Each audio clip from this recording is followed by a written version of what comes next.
In this video, I'll show you how to use Claude AI for competitor analysis.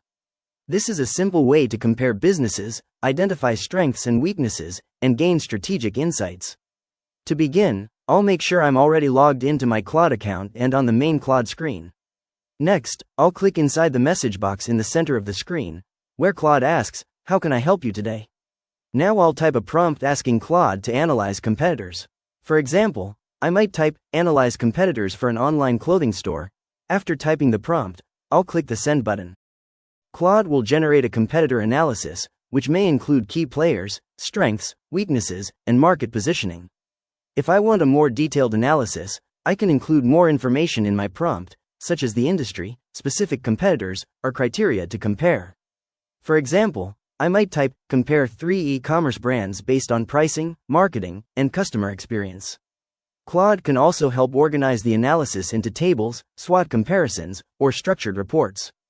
If I have data or research, I can upload it and ask Claude to analyze and extract insights. Once the analysis is ready, I can copy or download the content and use it for strategy, planning, or decision-making. And that's it. I've successfully used Claude AI for competitor analysis. If you found this tutorial helpful, please consider liking the video and subscribing for more quick AI tutorials and guides.